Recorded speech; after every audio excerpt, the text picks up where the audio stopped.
भट्टी साहब, पहले आपने बताया था कि नाम चले गए हैं लेकिन अनाउंसमेंट नहीं हुई है, क्या सीन है ये?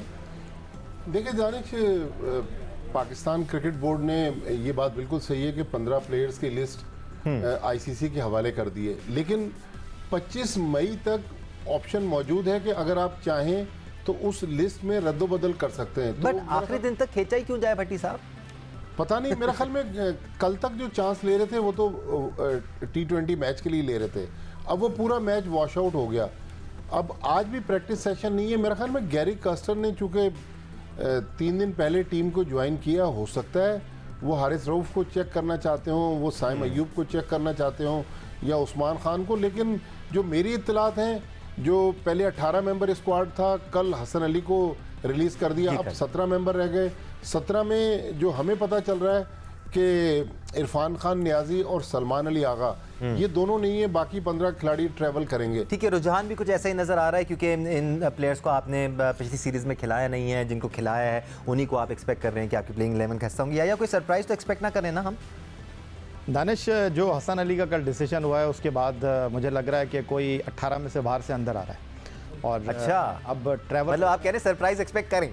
हाँ, मुझे कुछ ऐसी फीलिंग है कि शायद कोई इंडक्शन हो रही है टीम के अंदर, और या तो वो ट्रैवल रिजर्व में होगा, लेकिन अब भी टीम में 2-3 ऐसे नाम हैं जिनके ऊपर सवालिया निशान है, ख़ासतौर पर शादाब को लेकर कि अगर शादाब को आप 15 में रख भी लेते हैं तो वाज़े नज़र आ रहा है कि वो प्लेइंग 11 में जगह बना नहीं पाएंगे।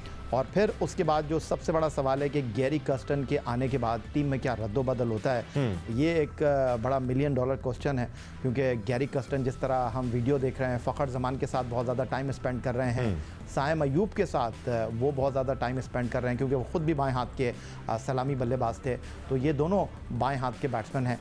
तो क्या मुस्तकबिल करीब में हम फ़खर जमान को टॉप ऑर्डर में बैटिंग करते हुए देखेंगे? क्योंकि मेरी मोहम्मद हफीज़ से बात हो रही थी, वो ये कह रहे थे कि फ़खर खुद नंबर 4 पर खेलने में जो है वो कंफर्टेबल हैं, वो नहीं खेलना चाहते टॉप ऑर्डर में आकर। बिल्कुल। तो अब ये सारी सिचुएशन जो है वो इस चीज़ को डिस्क्राइब कर रही है। और मोहम्मद आमिर के आने के बाद बॉलिंग लाइनअप जो है वो, अगर मैं आपसे कहूँ ख़ासतौर पर फास्ट बॉलिंग, क्योंकि हम ये समझते थे कि हमारी T20 क्रिकेट में नसीम शाह और हारिस रऊफ जो है वो लाजिम मलजूम है, ठीक, लेकिन आमिर के आने के बाद जो है ये बॉलिंग लाइनअप अब इस बात की आपको इजाज़त नहीं दे रही कि आप नासिम शाह और हारिस के इंडिविजुअली पाकिस्तान का बॉलिंग कॉम्बिनेशन क्या बनता है उस पर हम आगे चल के भी बात करेंगे। मैं अहमद का पॉइंट ऑफ व्यू भी शामिल करना चाह रहा हूँ इस बारे में कि फ़खर जमान के बारे में बात कर रहे थे अहमद अभी आया कि वो नंबर 4 पे थोड़े से रिलैक्स नज़र आ रहे हैं। इनिशियली स्ट्रगल ज़रूर किया होगा उन्होंने, लेकिन अब नंबर 4 पे अच्छा परफॉर्म कर रहे हैं।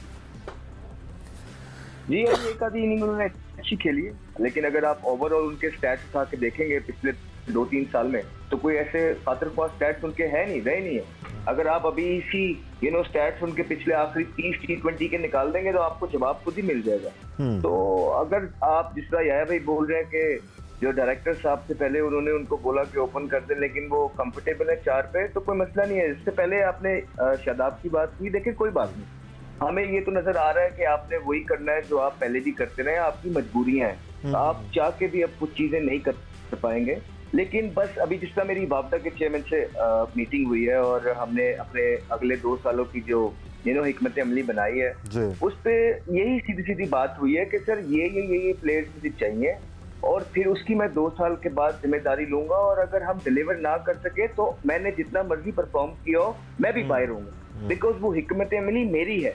मेरे कहने पे आप प्लेयर रख रहे हैं, मेरे कहने पे आपने जो इंडक्शन किए, मैं सिर्फ कहता हूँ जिस तरह पिछले 3-4 साल में हो रहा है, जो जिसने करना है वो कर रहा है, बड़ी अच्छी बात है, जिसको जिस पे कॉन्फिडेंस है वो कर रहा है। लेकिन फिर ये ना हो कि ये मेरी परफॉर्मेंस, भाई मैंने तो परफॉर्मेंस ठीक दी है, मेरी तो अपनी परफॉर्मेंस है, नहीं, क्योंकि आप ये मनमानियां कर रहे हैं, क्योंकि आपकी मर्जी के प्लेयर हैं, क्योंकि आप ही ये 3-4 साल से सारी चीजें रन शो कर रहे हैं, तो अब आप जिम्मेदारी लेंगे। जिम्मेदारी सिर्फ ये नहीं होती है कि हाँ मुझे एक ओहदे से हटा दिया जाए, नहीं, आपकी वजह से ये सारा जो केओस बचा होता है, आपकी वजह से जो ना आप जिम्मेदार होते हैं हार के, तो फिर आप बरतरफ हो जाते हैं, बिल्कुल ही साइड पे हो जाते हैं। Exactly, accountability. एक बात की है कि जी, मैंने भी उनको सिंपल सी बात की है कि बेशक मैंने जितनी भी परफॉर्मेंस वापडा के लिए इन नेक्स्ट 2 सालों में करूंगा, लेकिन अगर आपको हम रिजल्ट या ट्रॉफी नहीं देंगे तो ना सिर्फ मैं एज अ कैप्टन हटूंगा, इनफैक्ट मैं टीम से भी बाहर चला जाऊंगा। तो ये होता है अकाउंटेबिलिटी की अगर हम accountability। बात करें तो अकाउंटेबिलिटी सिर्फ नाम की नहीं होनी चाहिए, उसके साथ फिर आपको बहुत सारी चीज़ देखनी पड़ती हैं। हफीज़ की हम बात करें, अगर आपने उनको 2 साल का कॉन्ट्रैक्ट दिया था और आप एक्सपेक्ट कर रहे हैं कि 2-3 महीने में वो डिलीवर कर देंगे, तो ये भी थोड़ी सी ज़्यादती है। अकाउंटेबिलिटी तब होती है जब आपका कॉन्ट्रैक्ट होता है 2 साल का, आप पूरा 2 साल का उनको टाइम दें, उसके बाद उनको एनालाइज करें, तो फिर बात समझ में भी आती है।